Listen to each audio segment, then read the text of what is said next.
Good morning and welcome to the Woodrow Wilson International Center for Scholars. I'm Hale Esfandiari and I run the Middle East program at the center. Today's meeting is part of the Joseph and Alma Gildenhorn Middle East Forum, which was established in 2004. We are very happy to have with us today Jane Harman, the president and CEO and director of the Woodrow Wilson Center, and Ambassador Gildenhorn, the chairman of the board of trustees at the center. Today's meeting, Arab Spring or Arab Winter, or both implications for U.S. policy, is very timely and part of the series we started on the recent development in the region in January.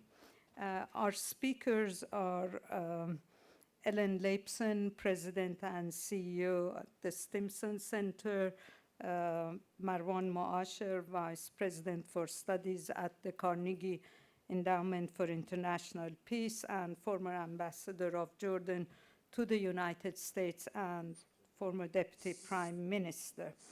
Rami Khouri, who is joining us via Skype from Beirut. He's a former public policy scholar at the Wilson Center, and he's the director of the Essam Fares Institute for Public Policy and International Affairs at the American University in Beirut. And Aaron David Miller, who is a public policy scholar at the Wilson Center and is currently working on a book called Can America Have a Great President?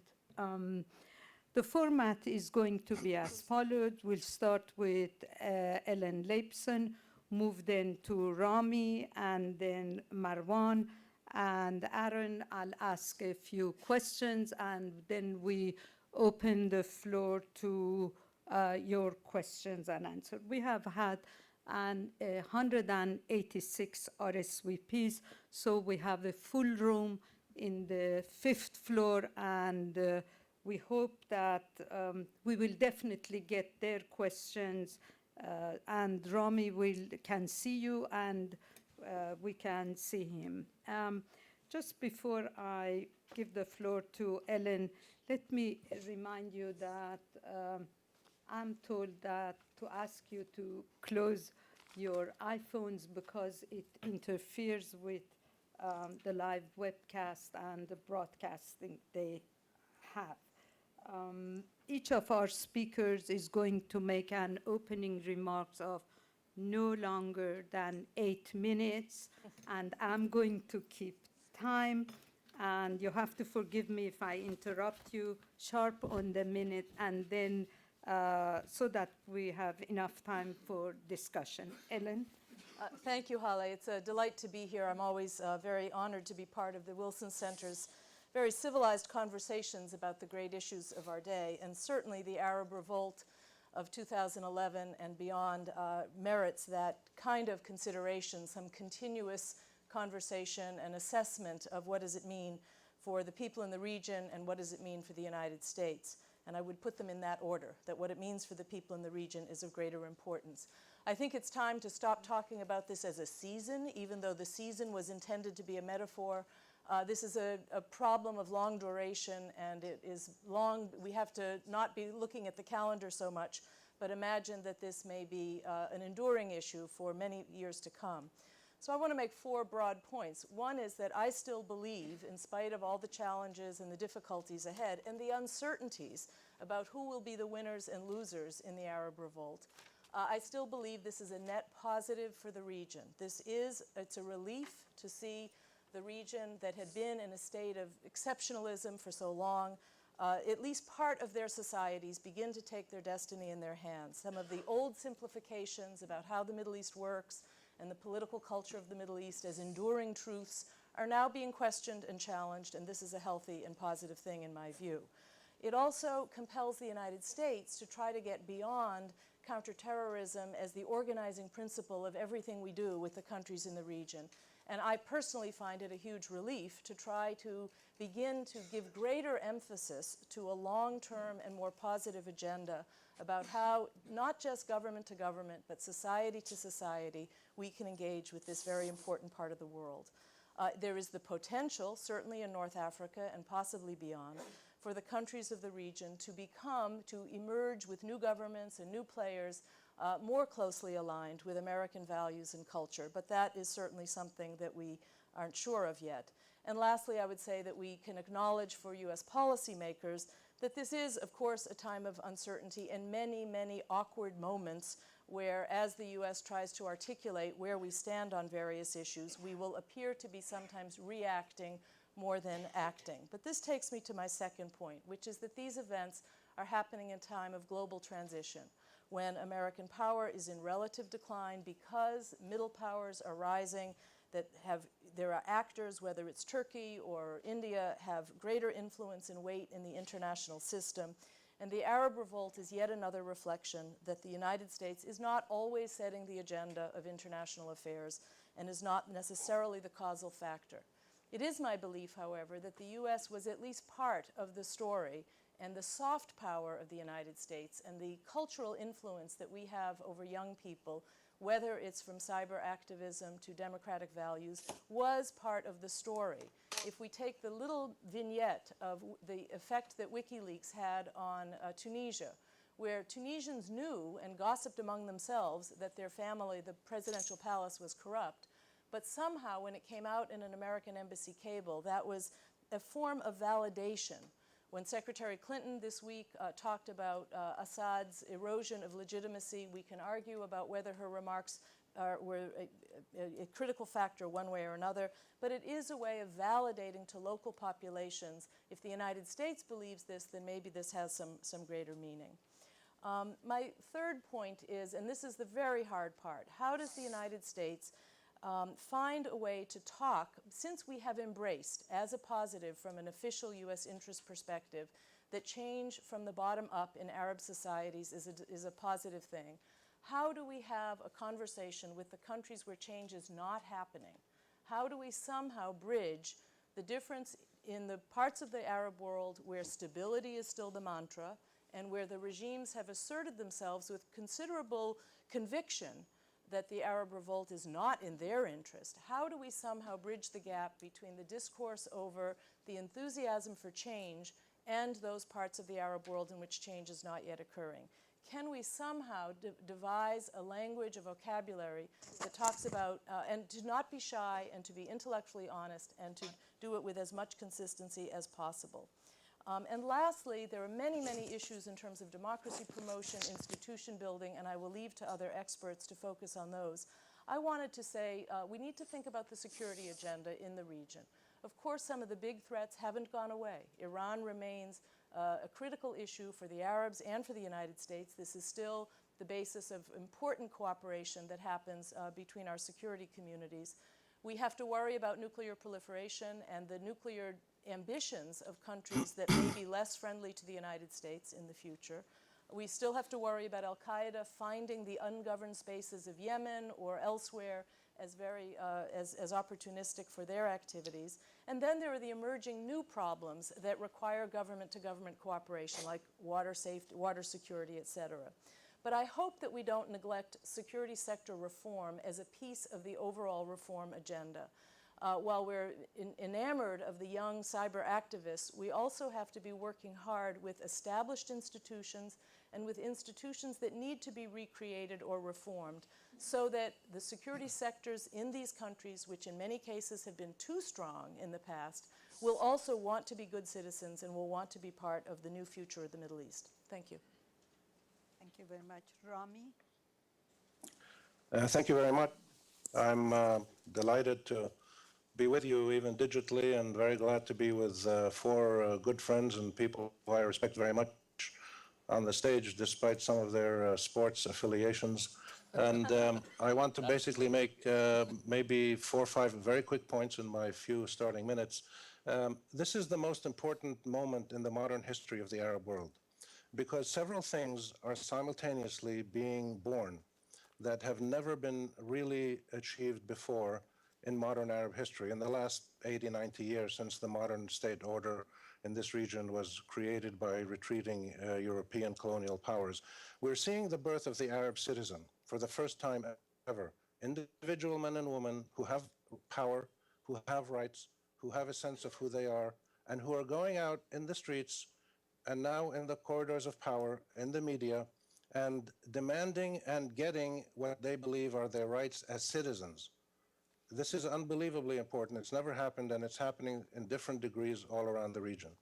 The second thing we're getting is a citizenry, a collective Arab citizenry. And if you look at Tunisia and Egypt, which are the most advanced cases, you have now an extraordinary process, unprecedented process, of citizens who are engaging their ruling authorities, some of them military, some of them civilian governments, and others. They're engaging them in a give and take to rewrite and reconfigure and re-legitimize the government system, the power structure, the exercise of authority in the Arab world. And just in the last 10 days in Egypt, we've seen the most extraordinary spectacle of civilians pushing against the military and actually getting the military to respond back in political terms. And the military now next year will have been in power for 60 years, almost 3 generations, non-stop military rule, which has been, in most cases, a catastrophe for most Egyptian citizens now. They went through a phase of state building and nation building, but today Egypt is suffering great problems and tensions in almost all spheres. And one of the reasons is because men with guns, soldiers with guns, have run everything. And I full of soldiers and the military establishment when it is under civilian oversight, as it is in most established democracies. Never happened in the Arab world, and it's starting to happen now. The citizenry is affirming itself as having collective rights that it will become active to ensure actually that those rights are implemented. The third thing that we're getting is real politics. Real politics in that there's a contestation of power in the public sphere, in the city, in the urban centers. And this is something that has sometimes happened here and there in the Arab world in the last 50, 60 years, but never in a manner that ensures the birth of citizenship rights and the collective citizenry that engages the ruling authorities to reconfigure the government system. So we have politics now, and again, Egypt and Tunisia are the best examples. You have the military rulers, you have the old guard civilians, the new civilians, civil society, religious groups, student groups, labor unions, media, everybody and his brother and sister is out there in the public arena figuring out where do they play a role to reach the ultimate goal of ensuring their constitutional rights and a stable, productive, satisfying, and ultimately legitimate government system. The fourth element in this is precisely that, the legitimacy of government. The transition from a humiliated citizen to a re-legitimized government system is absolutely exhilarating. It's absolutely spectacular. It must be what Rosa Parks and Martin Luther King and Abernathy and the people in the civil rights movement felt when they started in the 50s and 60s to get their rights affirmed through a constitutional legal system. And they were transformed from humiliated people and they were transformed from subjugated, exploited, marginalized, and invisible people to citizens with not only rights, but respect and a place in the public sphere. And this is happening in the Arab world with the legitimacy of government systems. And the last two things that happen from all of these things is you have a process of real sovereignty. Real sovereignty means that policies, values, and mechanisms of government in the Arab world are actually defined by their own people. We have rarely had that in the Arab world, very rarely. And now we have this happening, and the last great cumulative impact of all of these is the process, the historic, unprecedented, lovely process of self-determination. We have a citizenry in the Arab world that is actually trying to define itself and its values and its government system and its policies. These things are all happening simultaneously. This is stuff that in the Western democratic tradition, it took Europeans and North Americans about, on average, 200 years to achieve all of these things. Ultimately giving women the vote and black people the vote and minorities all of their rights. It took a couple of hundred years. This has been going on for 6 months in the Arab world. So we need to, first of all, to recognize when we ask about what does this mean for the United States and others, the first thing that we need is humility. People need to be humble, to be reasonable, to be in awe of this process, to understand it in its historical complexity and its importance. And second of all, the U.S. and the West should be more consistent, to understand that things are changing, as Ellen's saying, that there's a historic change going on here, and the change is one that requires changes in how foreign countries deal with us. In the early days of the Arab Revolt, we heard people in the United States and Europe asking, well, what does this mean for Israel? What does this mean for the Islamists? What does this mean for Iran? Those are the wrong questions to ask. What people should do is celebrate, joyously celebrate the freedom of individuals and the emergence of 350 million Democrats in the Arab world and say, what does that mean for them, for their rights? And democratic, stable governments in the Arab world will be good for Israel, for Iran, for Turkey, for the United States, and for everybody. And then the last point I would make is for foreign governments to re-engage in a different manner, to re-engage with our societies, recognizing that U.S. and foreign countries for 60 years supported the autocrats and the despots and the dictators. And now I think the West should come to the Arab world and just see what the people are doing and ask them, what do they want from the United States?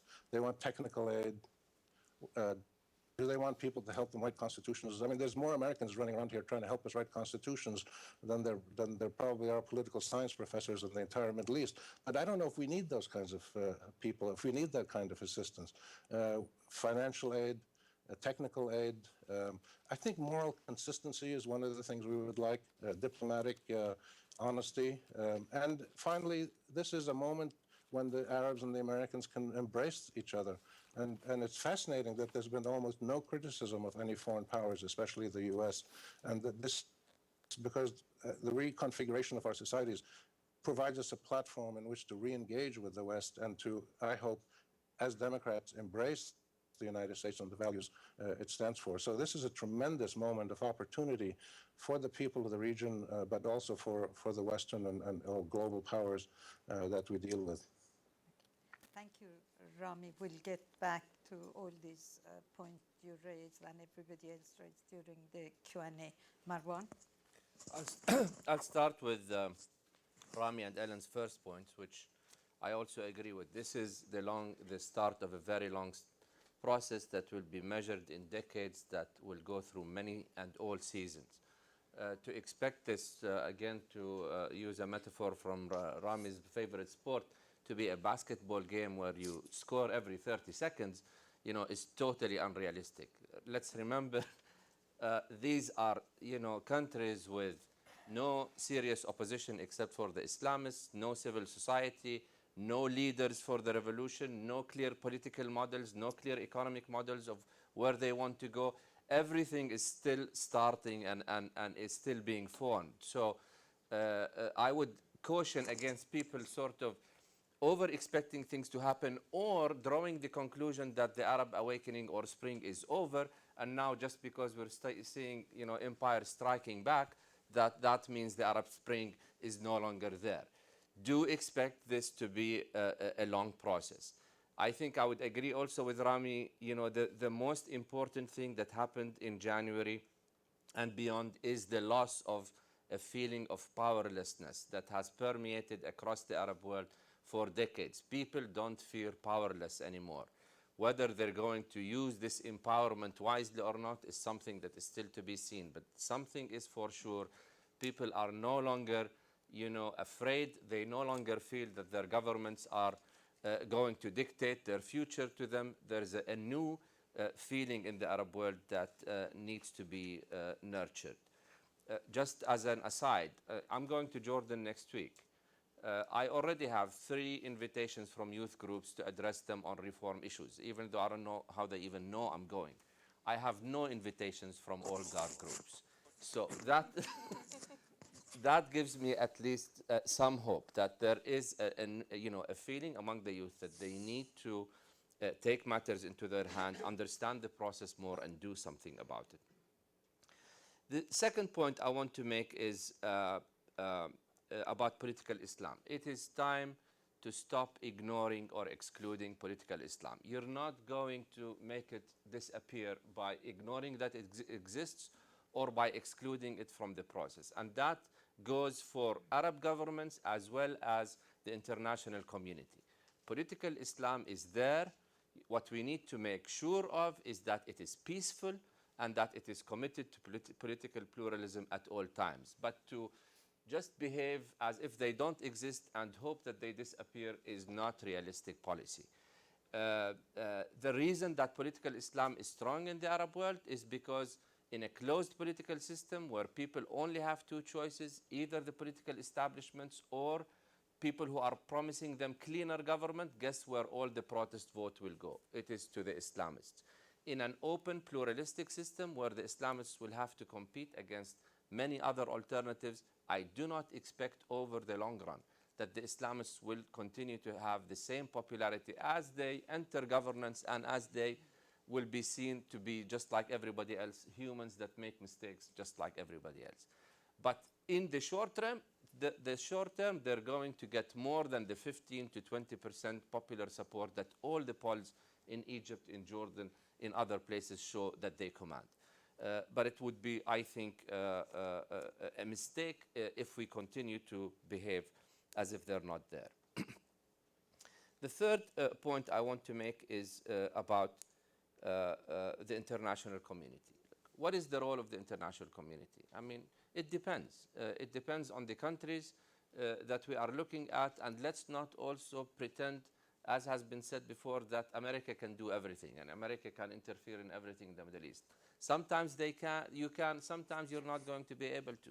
You're facing a huge debt crisis problem. I don't think that you'll be able to provide any serious funds to the region as it undergoes any economic development. And frankly, the funds are not going to come from the region too, because the money, the people who have money in the region are not interested in a reform process. So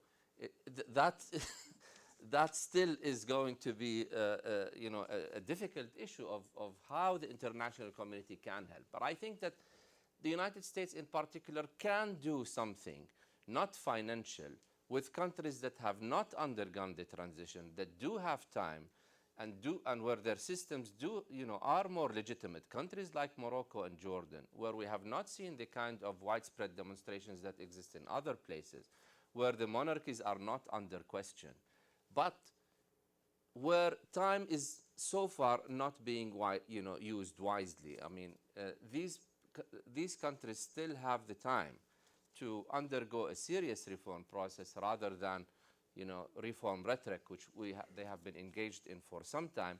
And I think the United States can play a very useful role in being more candid with these countries about the dangers of not undergoing a serious reform process. My fourth point has to do with the seriousness of the process. What is a serious reform process? Because we have seen many promises of reform in many Arab countries. The one, if I am to pick one criteria for a serious reform process, I would say it is a process that leads to power sharing. It is a process that leads to a redistribution of power, where the dominance of the executive will be diluted and where you will end up in stronger legislative and judicial authority over time. But anything else is not a serious reform process. Ad hoc programs, here and there, that might do small improvements at the micro level, but don't add up to a process that ends up with a system of checks and balances, is not a serious process. And I think neither the citizens of these countries, and I hope the international community will not play this game anymore of pretending to see a less than serious process and call it a serious one. And my fifth point has to do with the peace process. And I'll say something very provocative now. It's peace now or never. For all the arguments that I have heard about the difficulty of moving with the peace process today, the argument for me of the of not moving with the peace process today is still far more compelling, far more compelling. We wait a few years, we've missed the boat. And then we will have to deal with a whole other set of problems that might seem difficult today, will be impossible tomorrow. And finally, once again, the United States policy over decades of prioritizing stability over reform, in my view, needs to be replaced by one that emphasizes stability through reform. How do you translate that into a differentiated set of policies? Because each country in the Arab world is different.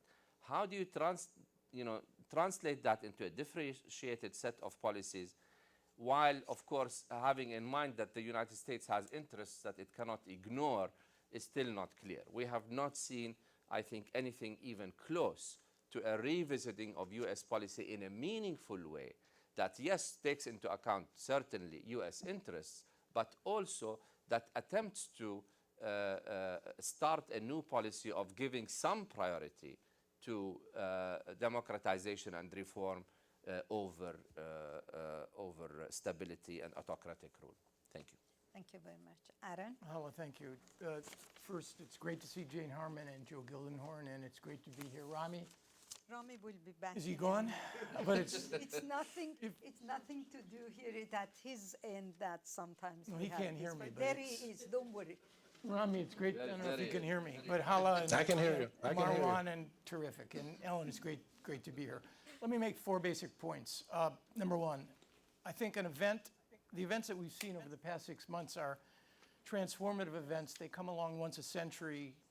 Dorothy to Toto landing in Oz. We're not in Kansas anymore. I think it's a profoundly transformed landscape, which over time will produce greater accountability, transparency, respect for human rights, gender equality, and perhaps over time, genuine and democratic polities in an area of the world that has largely been broken, angry, and dysfunctional. It's the long arc, I think, here that's important.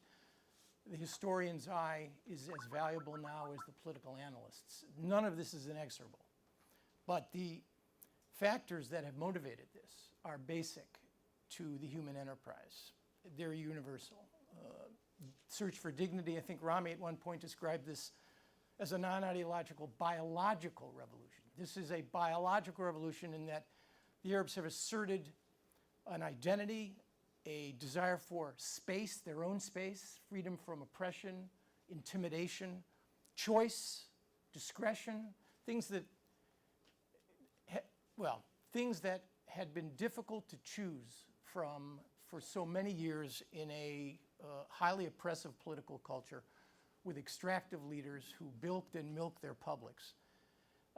It's also a debate and a set of tensions between haves and have-nots, a lot of concentration of wealth and power and economic asymmetry, but also debates between what I call cans and cannots, those who can participate in the governance of their societies and those who cannot. These are basic human desires and instincts.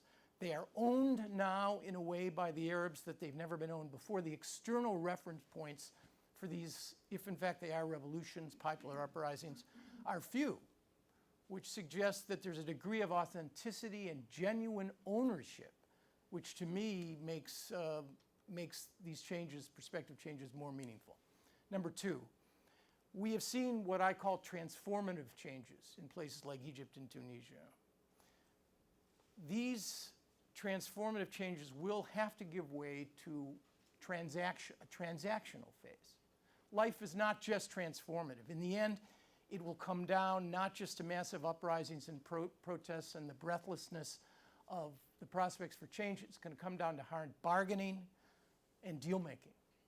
And the real question is whether or not, when the transformation becomes transactional, as it has in Egypt and Tunisia, not yet in Bahrain, which has seen these forces repressed. Syria, Libya, and Yemen are still very much open processes where transformative change is still very much possible. But even there, it will have to come down to the realities of governance, political deal-making, where elites and publics will have to find some measure of common space. What the results will be it seems to me, is still very uncertain and very unclear.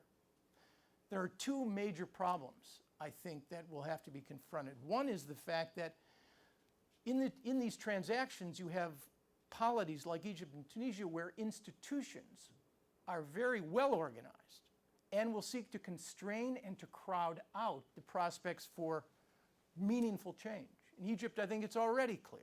The best organized forces in the country are the military and the brotherhood. They're already conspiring in an implicit way to crowd out the prospects for more meaningful change. This will be a huge test. That's problem number one. The other problem is the absence of institutions. It's a paradox.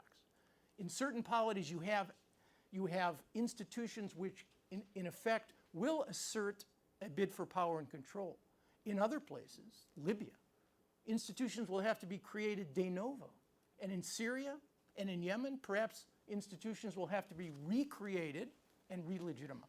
These strike me as the two fundamental challenges that face and will constrain transformative change and the emergence of these polities into genuine democracies where power sharing and electoral change will need to be introduced. Finally, for America, I'm a historian by training, certainly not by profession, but by training. And I would argue to you that there are really no lessons for history. I mentioned in these fora before that Twain's notion that history rhymes rather than repeats is a much better way to look at history. You look for the rhythmic patterns. There are no repetitions, and I would argue there really are no lessons. But for the great power, in this case for America, the most consequential power on earth still, in relative decline perhaps, certainly not in absolute decline, but still the most consequential power on earth, there are two lessons here. Two transgressions which must be avoided at all costs. One is the transgression of omniscience, the notion that we know everything. Because with the Arab Spring, winter, fall, and summer will come a devolution of power. And with any devolution of power comes a devolution of information. A devolution of information. We don't know a lot because we're no longer dealing with a central source of authority. So omniscience is something we have to be very careful about. And the other is obvious, the transgression and sin of omnipotence, that we can essentially do everything. We're now involved in 3 wars, Iraq, Afghanistan, and Libya, where the standard for victory is not can we win, but how can we extricate ourselves. The greatest power on earth grapples now with how to leave, not how to win, because we won't win.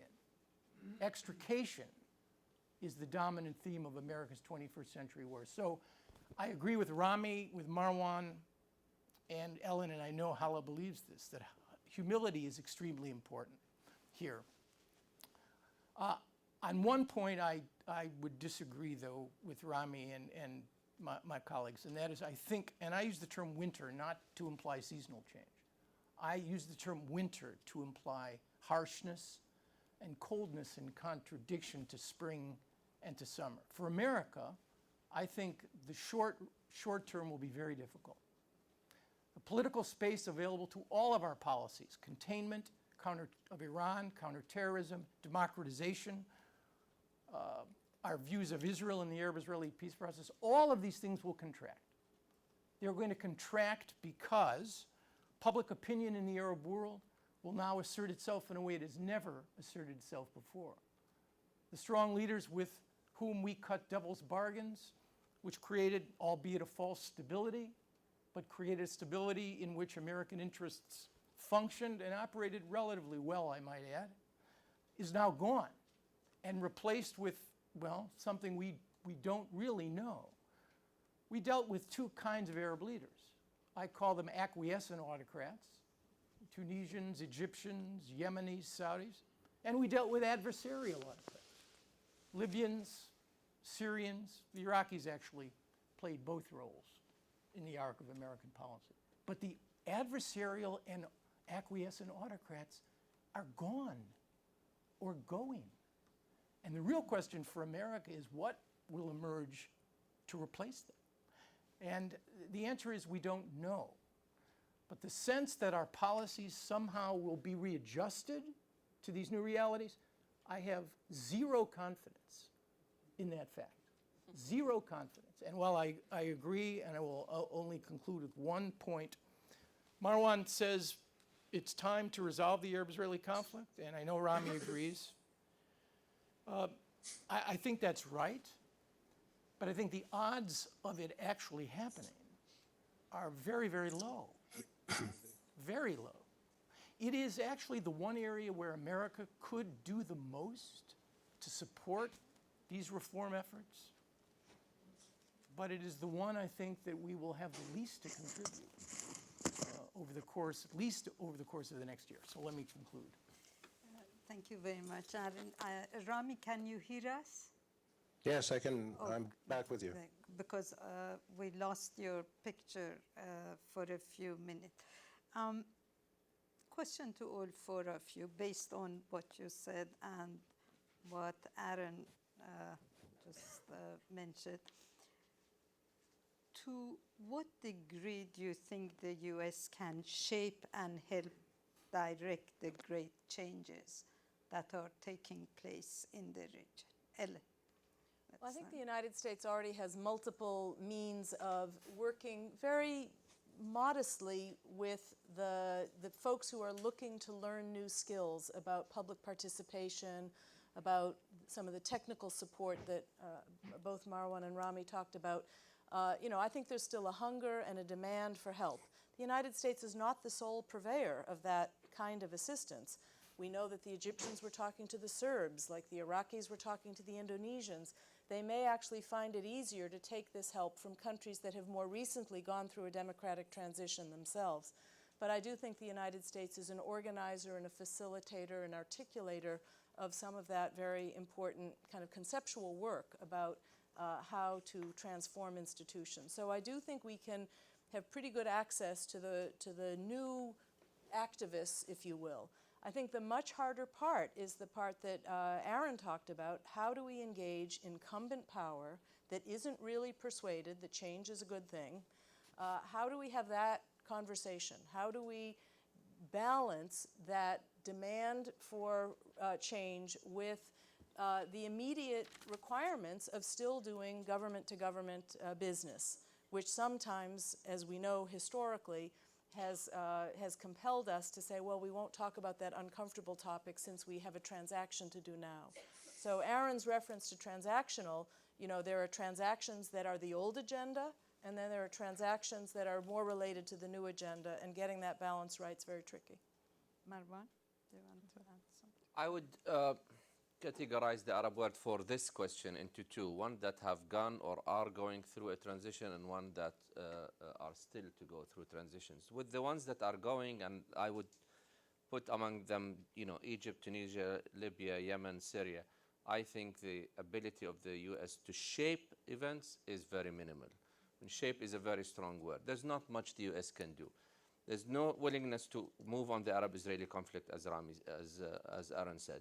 There's no money to give for any, So how can the U.S. shape events if it doesn't have neither the military, financial, or political will to engage on the peace process? Where the U.S. can, once again, don't want to use the word shape, but can help, is in countries that have not gone through the transitions.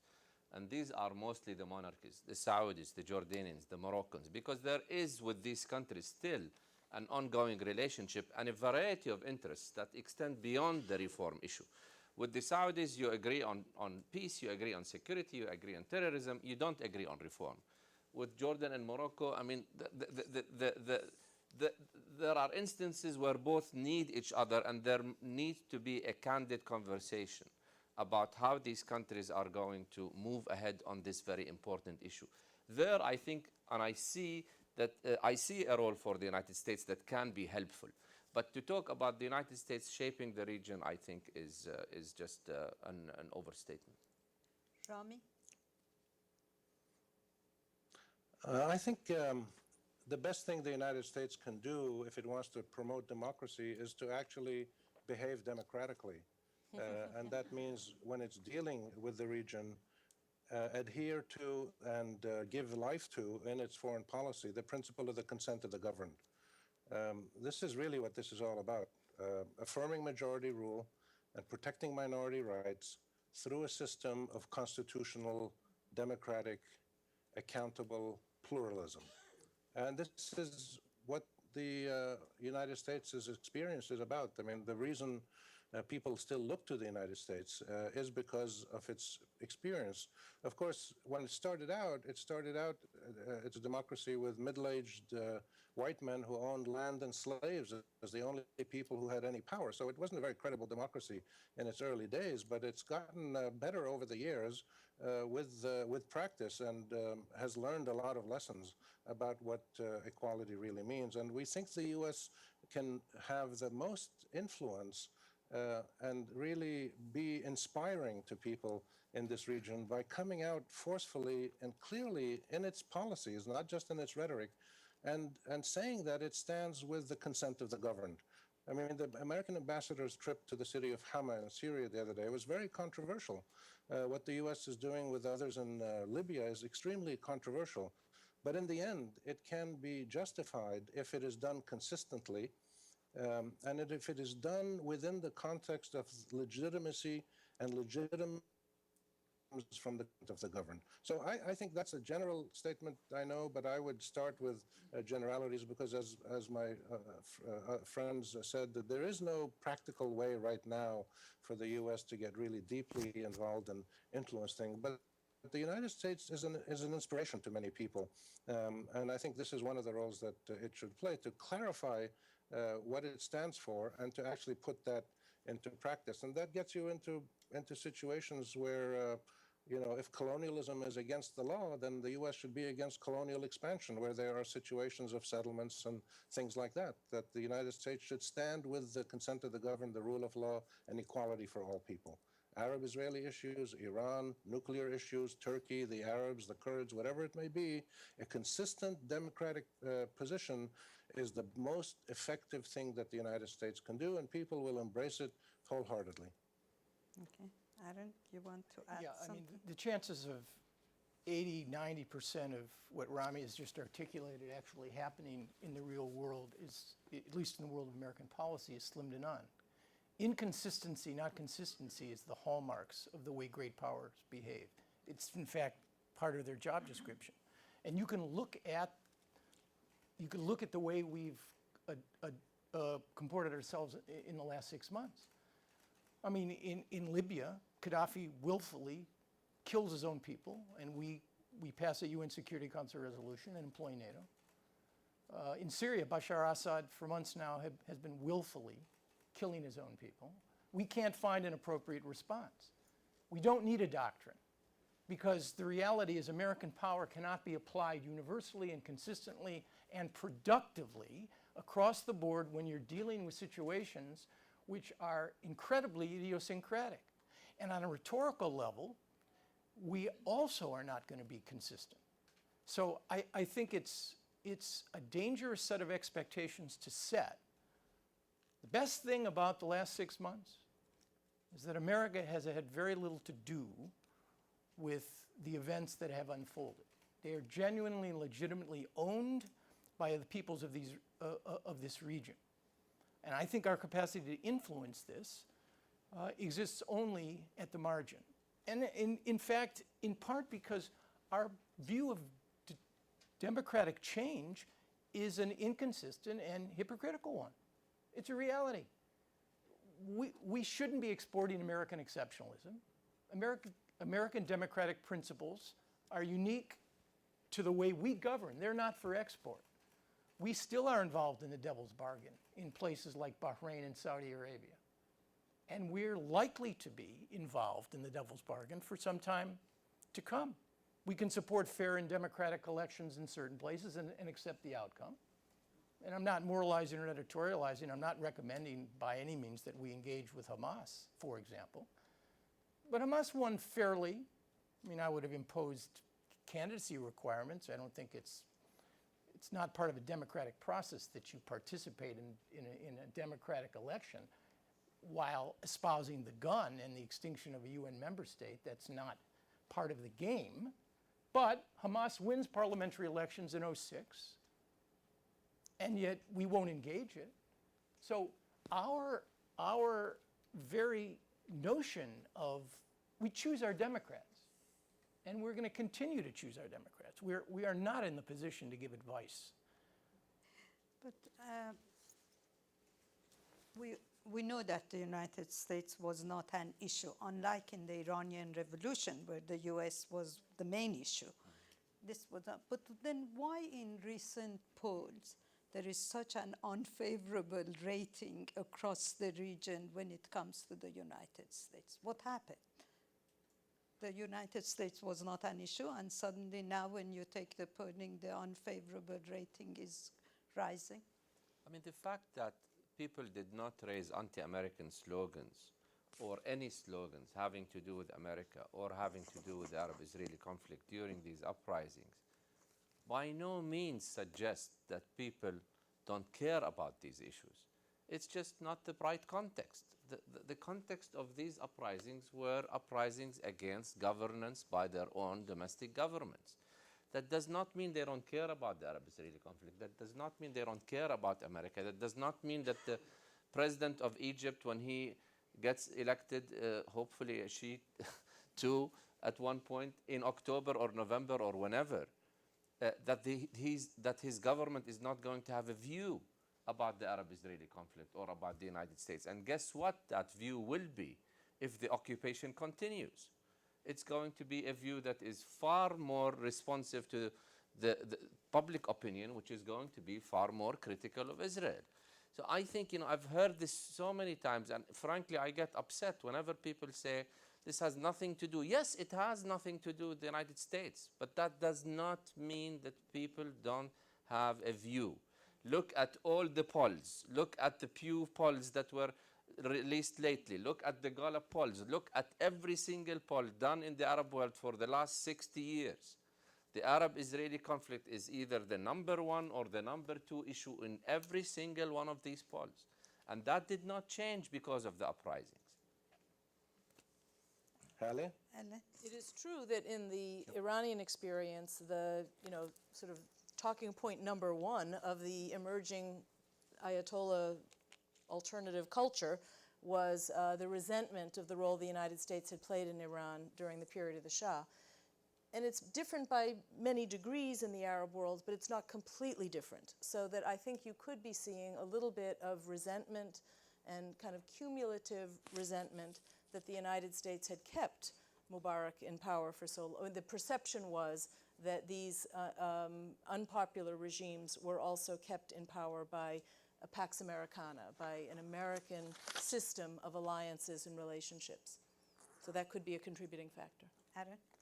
I mean, I think you're all being very kind to American policy, and I'm not arguing for change, by the way, but I will just report that we have very little street cred. We had very little street cred before the Arab Spring and winter, and we have less now, because in essence, our policies across the board are opposed by most Arabs and Muslims.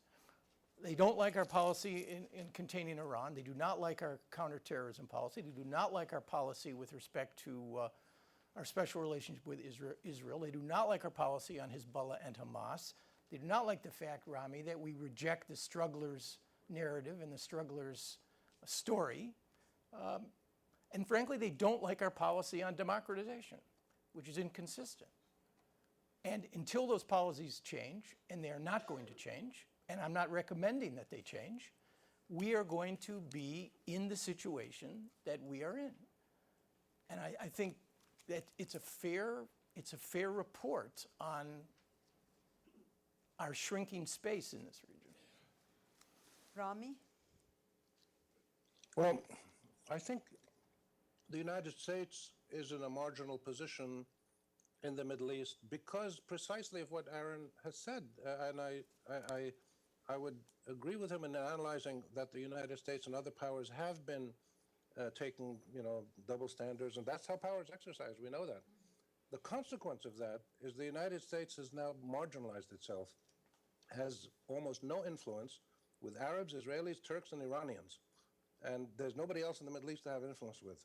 So if you cannot have any influence, the U.S. is neither respected nor feared in this region by the four principal actors. And that is a consequence of its policies. So I think what the United States should do is actually dare to live up to its standards. And I think it can do it. I disagree with Aaron on this point. It can do it. I think if great powers want to take principled, tough positions, and there means that there's going to be some change in their policies with an oil producers or somebody else, sure, there's risks. But there's greater risks from continuing the double standards, the hypocrisy, the duplicity, and the policies that we see today. The Arab revolt that's taking place has not expressed a single foreign policy issue. But what was among the first things that happened in Egypt when the new government took over? They started talking to Iran. They did the reconciliation with Hamas and Fatah, which is still going on. They opened the Rafah border to some extent. The first substantive gestures were about Palestine and Iran and the Arab-Israeli issues. So these issues will come back. And I would really urge American policymakers and people who interact with them and influence to challenge them to live up to their principles. I think it can be done. It doesn't mean bashing the Saudis on the head or dropping your assistance to Bahrain. It means stating very clearly what the United States believes is the right position and pushing and pushing and pushing on that position, like you did with the Soviets in a completely different context, I know. But saying what you stand for, and ultimately that will let people in this region feel that the great powers outside actually are consistent. And that will bring about changes defined, as Ellen and all of you have said, by the people of the region. This is an unbelievable opportunity to get an alignment between the popular civic forces, the Arab world, with the citizenries of the Western democratic world. It's an experience that I've never had in my whole life, and I think it can be done. What we need is more courageous leadership and more democratic leadership. We're starting to get that, but we need it in both sides at once. Thank you, Rami. We are going to open the floor to your questions and also take questions from the overflow.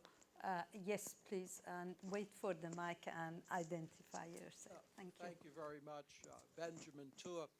It seems to me that the themes that are emerging from this discussion is the marginalization of the United States, our diminished influence in the region, and also a change in what the Soviets would have called the correlation of forces, making the Arabs and the Palestinians, in a sense, more equal to the Israelis. Given that context, isn't it more likely that the prospects for a resolution of this conflict are more favorable? Who wants to take Marwan? Yes, I mean, I would agree that the United States has diminished influence in the region. It is frankly partly its own doing. It is not prepared to take the lead on the Arab-Israeli conflict. It is not prepared to invest in the region economically for whatever reasons, you know. But then how do you maintain your influence? It is not prepared to take policies that are in line with, you know, the emerging situation in the Middle East. It does not have a credible policy, frankly, when it tells Egyptians, we are with you in your support for freedom, and it tells Palestinians, you know, it's complicated. That's not, I mean, I understand all the reasons that Aaron said. I've been, you know, living on and off in the United States for most of my professional life and student life as well. I understand all of them. But I'm saying that if you want to keep these policies and if you want to keep doing things the way you've done them before, and if you're not ready to act on issues that are of importance to the people of the region, and if you're not ready to act economically also on supporting, you know, the development of the region, then don't expect to have influence. No, It's too much to ask. Yeah, but I take the point, Marwan. Aaron. There's a serious problem here, and that has to do with one basic fact, that governing in any democratic polity is about choosing. It's about setting priorities. You have a country that is involved now in in two wars, the longest in its history, Iraq and Afghanistan, being fought by less than 1% of the public, enormous debt, an enormous deficit, a broken and decaying infrastructure. You have an extraordinary number of challenges that we're facing. And yet, the expectation is that we engage, both economically and politically. Let's just take the Arab-Israeli issue. In an arguably very central issue to American interest in the region. Is it the most central? We could argue about that as well. But I think it's unrealistic to expect, because what you're infantilizing, once again, you're infantilizing the notion that somehow the preponderance of this rests and resides with the United States to fix. We're stuck in a region we can't extricate ourselves from, and we will not be able to repair. And the real question is, how do we operate in that environment with limited resources and other priorities? For an American, that's the question. And while I don't believe that this is a clash of civilizations, I do believe it's a clash of interests. It is a clash of interests, and ours will not, on some of these issues, coincide with the way many in the region perceive them. By the way, I agree, Aaron. All I'm saying, I'm trying to explain the diminished influence. That's all. I'm not Heather, trying can I to. say You know, something Yeah. here? I'm trying to explain why the U.S. has a diminished influence in the Middle East. That's all. I understand add all your something? points. Rami wants to add Yes. to it. fact, It's just nice add to to see that. you lifting your finger, so we know that you want to add something. Go ahead. Well, you know, we Arabs love American values, so we learn digital technology very quickly. The interesting thing for American policymakers and Americans in general who study these things to do now is to look back over the last, say, 40 years, 30, 40 years, at the consequences of continuing this policy, given the reasons that Aaron has mentioned, which he knows because he served in government for many years. He knows this from the inside, and he's telling the truth. The problem is that the consequences of that are catastrophic. I mean, you had the overthrow of the Shah. You had first we had the great Arab nationalist movement that lasted for 10, 20 years. Then the overthrow of the Shah. Then you had the Islamist wave all over the region. Then you had these resistance movements, Hamas and Hezbollah, that were mainly fighting Israeli occupation, but were also part of an Islamist wave. And now you've had this great civilian uprising. You know, there's not much more to do than for the fish to come out of the water and start walking around them.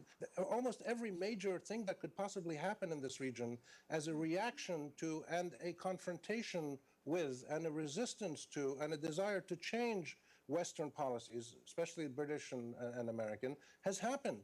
And therefore, I think it's not sufficient for people in the United States to say, this is how it is and we can't do better, because the consequences are going to be terrible if we then have democratic Arab countries where civilian sentiments, mass sentiments are expressed in democratic ways. Then the consequences might be even graver in different ways.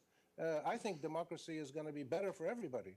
But in the short run, you're going to get popular sentiments expressed through the actual legitimate policies of Arab governments, which is a rare phenomenon in this region, to have policies that are actually legitimate because they represent the consent of the governed. So I think one has to stop and radically reassess what has been the consequence of just continuing as we are. And this is a challenge for all of us. I think we in the region have to, in a way, help the people in Europe and North America, the US and Canada, and to engage them, to say, well, what can they do to work together? And this is one of the great tasks for groups like your think tank and mine and ours, all the people here are involved in think tanks, and what we can do together with universities as well as officials to think through these things more honestly and more courageously. You know, if the U.S. is talking with the Taliban and who are shooting Americans, it can certainly talk to, you know, more and more Islamists and other people. So these are tough issues, but they have easy questions. The question is to summon your moral courage and your fundamental humanity to overcome of political distortions. Okay. Ellen, I you think want we may to? have missed the gist of the gentleman's question, which was whether a more empowered Arab world would engage differently with Israel. Could the parties to the conflict themselves get together in a different way with the United States not playing as central a role? And so I'm not sure we've answered that part of the question yet. And my own sense is that the Israelis are very nervous about who will emerge. It will take a while to build relationships of trust. It's not inconceivable that a new foreign minister of Egypt can build a relationship with his Israeli counterpart and figure out what to do about Gaza, et cetera. And certainly some of that local problem solving may be highly desirable. But I defer to Marwan and Aaron of whether the big settlement between Israel and its Arab neighbors would require some outside help. Just let me read you that question from the overflow, because it's along the same line. It says, is there anything Israel can be doing to promote the prospect of peace with the new, hopefully democratic governments being established? Of course, it mentions that Israel has been used as the boogeyman by Arab governments to help maintain their power. Well, Israel certainly has been used as a boogeyman, but that's only part of the problem. To answer your question directly, sir, it depends. I mean, if the Arabs see that the occupation is going to end and there will be a viable Palestinian state, then I remain convinced that a majority of the Arab world, of the democratic Arab world, will go with that solution. But frankly, if Israel keeps saying, we want to keep the Jordan Valley, and Jerusalem is not to be shared, and the Palestinians and the right of return is not to be discussed, and the sovereignty of the state is going to be compromised with all these and the settlement blocks, the major settlement blocks will have to be. If this is the position, then I will see an extremely critical Arab world. And that is going to become even more critical. And this time, the leaders, as Aaron said before, are not going to be, what did you call them, acquiescent dictators. They are going to reflect the public mood of the Arab street. This is why I keep saying we need to solve the conflict now. You keep it for 3 or 4 months under these conditions, and the conditions become impossible. The two-state solution becomes impossible, if not already impossible. So this idea of let the dust settle, while keeping these conditions, frankly, by Israel, is not going to result in a favorable Arab world in few years down the road. Okay, I have all these hands. Yes, the lady. Yes, just wait for the mic, please. Hi, Luvian Myers. This is a fantastic talk. I really appreciate it. I'm hoping we can change directions a little bit and talk about the private sector involvement, specifically in Libya. I know the UN hasn't recognized the Libyan rebels yet, and so I was just wondering how the private sector, oil companies, et cetera, can help get involved in Libya and maybe provide Libya with more funds and the rebels with more funds. So I'm hoping you could sort of address that. I really can't answer your question. I would only say that private sector investment depends on predictability and certainty. And until you have introduced those two conditions into this particular, this is a country, 7 million people, roughly the size of Alaska. It's got tremendous oil wealth. It lacks basic institutions, and right now it's engaged in a civil war? So the reality is I'm not sure even for the most venturesome and adventurous private sector firm that there are going to be many opportunities right now until the situation clarifies. Although France and the United States now, and as individual major countries recognize the Transitional Council as the legitimate government of Libya, I would assume that commerce can resume in the areas that they control and perhaps already has.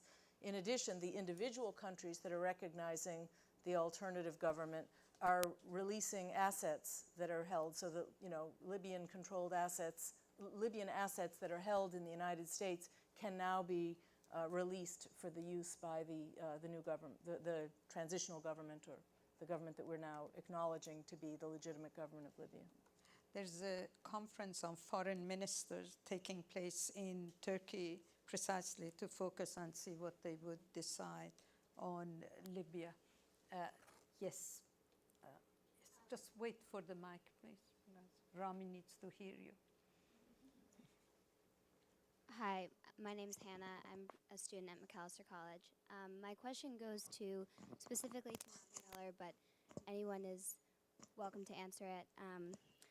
Mr. Miller, I guess I'm saddened by your doubt on the prospect of a nearby Israeli-Palestinian resolution, because it was your book that encouraged me to, I guess, be excited and inspired by small movements on the ground and not discouraged by the myriad of challenges.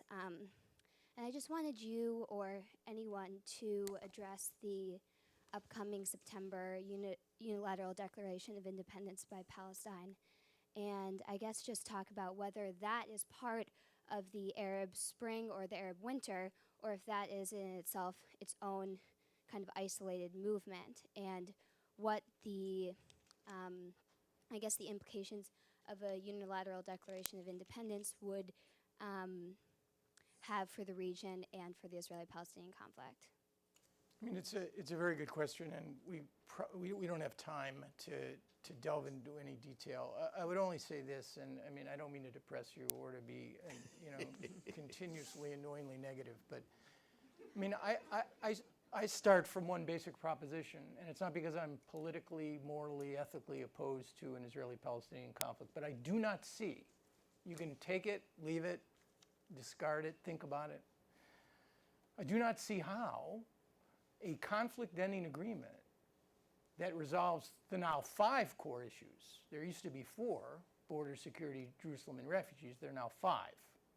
Whether we choose to admit it, like it, embrace it, adopt it, there are now 5 issues. The 5th is the recognition of Israel as the nation state of the Jewish people. I do not see how, in this environment, and I think the Arab Spring and Winter has only increased the uncertainty, which will make the Israelis, for sure, even more reluctant, and may actually make Arab governments less capable of supporting the kinds of choices and decisions for compromise that depart from a traditional conventional narrative on their side. I do not see how Benjamin Netanyahu and Mahmoud Abbas and Barack Obama come to a conflict-ending agreement.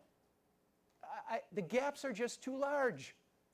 I wish it weren't so, but it is. And the question then becomes what to do about it. The September Initiative is a symptom. It's an outgrowth. It's a derivative of that basic problem and challenge. And I think the administration is desperate because I think they argue that there are serious problems with the unilateral declaration. Forget admission into the UN, which is not possible now. But if the UN and the Secretary General deems Palestine to be a state, then certain depositories and treaties and responsibilities under international organizations kick in.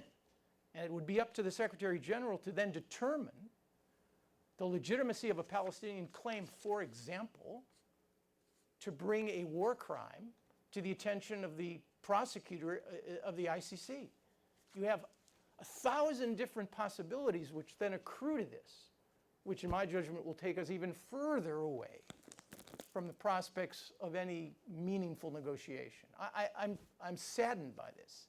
I spent a quarter of a century of my life trying to preempt this and grapple with the realities of negotiation, but I will not engage in further illusions that somehow we're going to fix this anytime soon. I won't do that anymore. It saddens me too. Rami raised his hand this time. As the Palestinian here, let me add a couple of points. I think the move to the UN is not designed to rekindle American activism or engagement. It's exactly the opposite. I think if you look at what Palestinians, the government and the people have done in the last, say, couple of years, they've done 5 or 6 things which all of which express their being fed up and having lost hope with the negotiating process which the Americans have mediated and monopolized. They've gone to the UN. Salam Fayyad had his state-building project. They pulled out of the negotiations with the Israelis. They had the Hamas-Fatah reconciliation. They had the boycott and sanctions movement growing and growing. And in the last 3 months, they had symbolic movements of thousands of refugees walking to towards their homes across the Israeli borders, and the Israelis shooting some of them. 6 dramatic phenomena that have happened, all of which represent the Palestinians, and I believe most of the Arabs.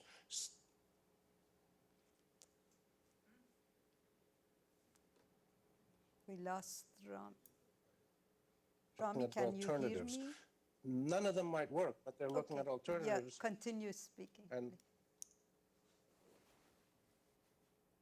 I think we lost you.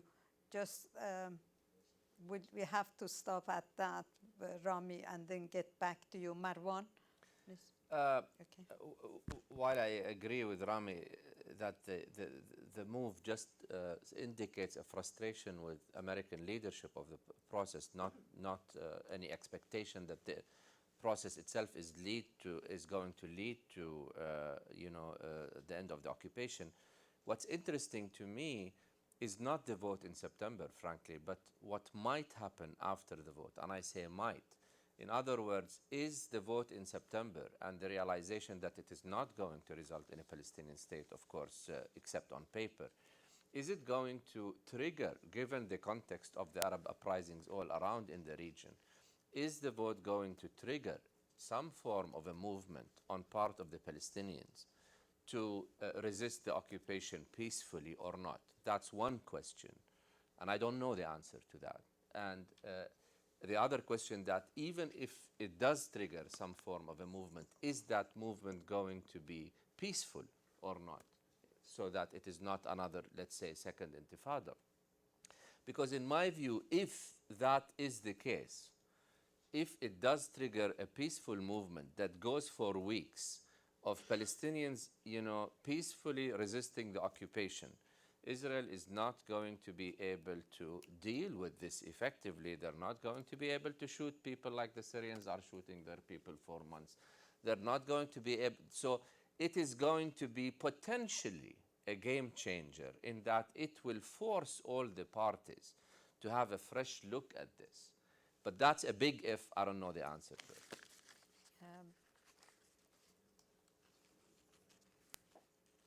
In the back, yes. Yes. Zach Smith, Al Jazeera Arabic.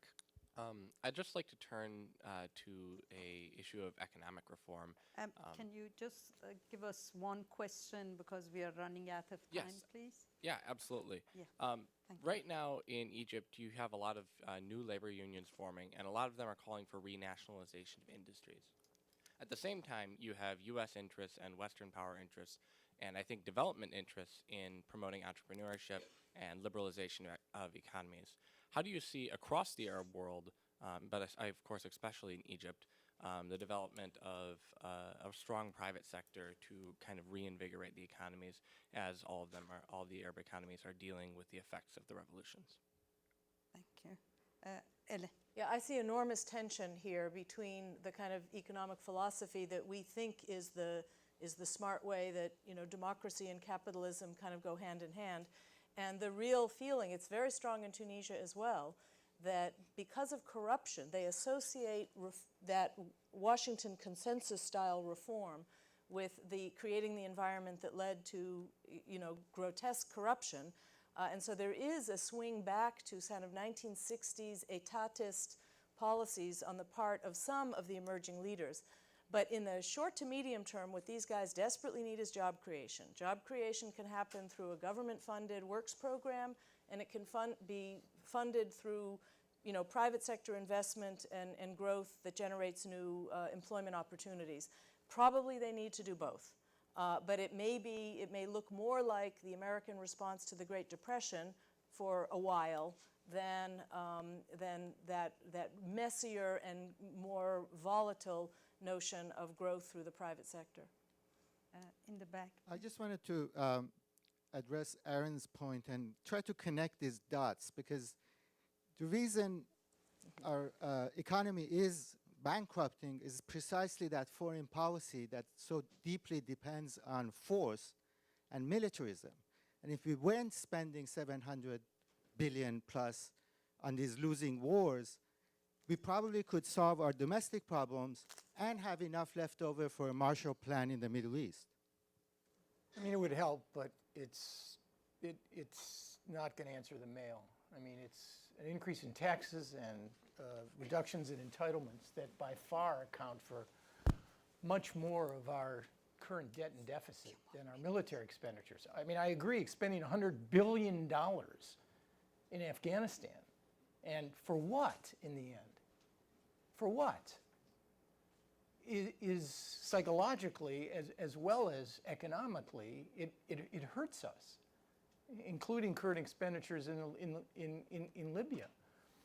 But no, I mean, I think the defense budget, which should be cut, is just a small part and problem of our greater debt. And Marshall Plan in the Middle East, I can't tell you how many times over the last 25, 30 years we've heard proposals about this Marshall Plan for the Middle East. And I think it doesn't make sense for a couple reasons. Number one, we're not going to be able to come up with the dollars to do it. And we shouldn't, by the way. This is a truly international responsibility, and it should be a collective tin cup, not just ours. And second, it requires certainty, predictability with respect to economic growth. You need to move people and goods without barriers, with proper insurance and legal structure. You need all these things to attract the kind of private sector investment that over time could be sustained and lead to growth. And that's going to be a while. Rami, did you want to add something to that? Yes, just a quick comment. One of the striking things to me, traveling all around the Middle East in the last 6 months, has been how often you hear local activists and people involved in this process talk about the issue of social justice. So this is a revolt that is both about constitutionalism and the rights of citizens, but it is the rights of citizens in the political sphere as well as in the social and economic development sphere. And they want to be sure that new constitutions and new policies pay attention to the issue of social justice. And I think this will kick in once the initial transformations start to happen. Issues of economic policies will become much more subject to citizen accountability and scrutiny than they have in the past. And both the international private sector, the international financial institutions, and bilateral donors will have to deal with a much more empowered and savvy citizenry on these issues, and that's something we should all welcome. Okay, thank you. We're just going to take one last question, and it's here, please. Yes. Just wait for the mic, but be brief. Can I ask you to be very brief? Thank you. Hi, Peter Fettner. I'm a freelance writer. There is a very radical, left-wing radical idea that goes around on Twitter.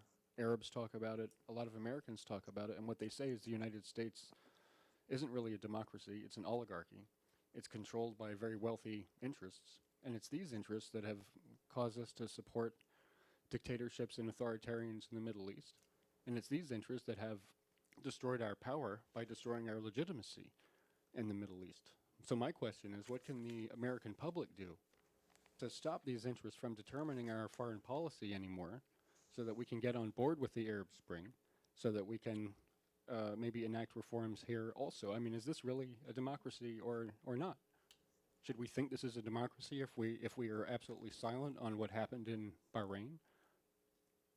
Thank you. Let's take a question here, yeah, and then we answer. But please be very brief, because... Hi, I'm Amanda Grandjean from the Embassy of Iraq. I am just wondering, with the December deadline approaching and Mr. Panetta's recent visit, there is no decision being made. Where do you see the future of Iraq with or without a troop presence? Thank you. Who wants to go first? Ellen. I'll take the Iraq question. I do think that the United States and the Iraqi government are having this kind of Alphonse Gaston back and forth where many Iraqis, including in official positions, would like to find a way to begin the process of asking at least some portion of the troops to remain in a training mission primarily, but psychological presence would make a difference as well. So, and I think that Secretary of Defense Panetta was crystal clear. He said, it's time for you guys to make a decision. Just decide. Last weekend they tried, didn't work out yet, but I still think there's some chance they will make a request for some residual force to remain. The trick is the big surge in U.S. policy and presence in Iraq is on the civilian side. Largest embassy in the world, will continue to be huge. But getting that, the decline of the military role there is clearly rattling the Iraqis, and they're going to have to figure out how to handle that. Aaron, do you want? I mean, I'd only make one brief comment on yeah, we are a democratic polity, however, an imperfect one. I mean, and the framers set up a system which was an open invitation to struggle, and you get your shot. You're an interest group, you're Congress, you're the State Department, you're the executive. You compete for influence and power. Presumably, the President of the United States is the ultimate arbiter of our foreign policy. But in a democracy, and we are a democracy, there can be no sustainable foreign policy without a sustainable domestic consensus. Elections are really important. I mean, had Bush v. Gore gone the other way, arguably, there would have been no Iraq. So my son, who believes, he's a very logical guy, who believes that votes don't count, how could any single vote determine anything in a country of 320 million people? Well, he's absolutely wrong. There is a relationship between the franchise elections and the way America conducts itself. However imperfect the system works, we control America still, not the oligarchs. Rami, one last word? Yeah, I would just add to that America is a vibrant democracy that sometimes has some really awful foreign policies. And the good thing is that there are self-corrective mechanisms in the United States, especially elections, to deal with this. The problem with it, though, is that two issues, oil and Israel, distort American policy. When you're dealing with Israel or oil, and now Iran a little bit because of Israel, the basic principles of American foreign policy get kind of pushed aside and other interests step in. So that's a problem that the U.S. has to deal with. And there's a debate about this in the U.S. about influence in Washington. But I think the challenge for all of us is to learn from each other's experiences.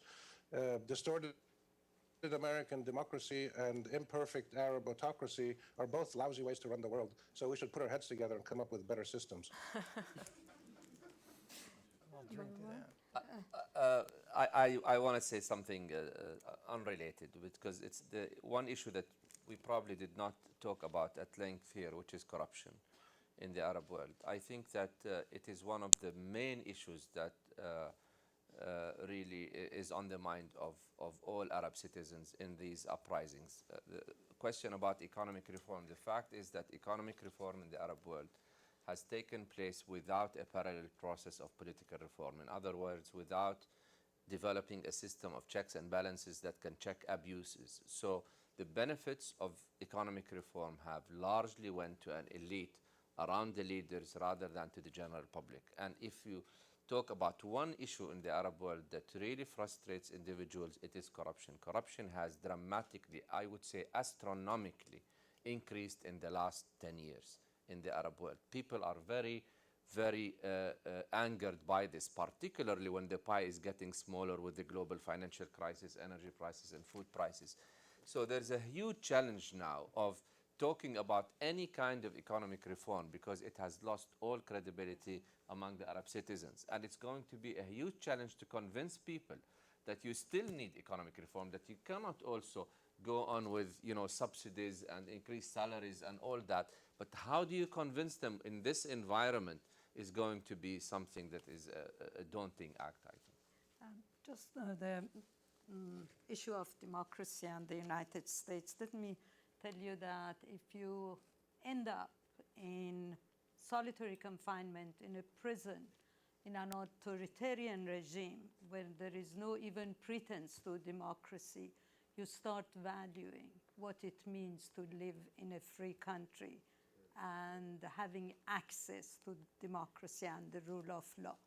And let me also just remind you that we are having on Monday, July 25th, as part of the Joseph and Alma Gildenhorn Forum, a meeting on security politics and two-state solution, a view from Israel. You'll get the invitations today. We invite you to come. And Rami, it was wonderful to have you via Skype.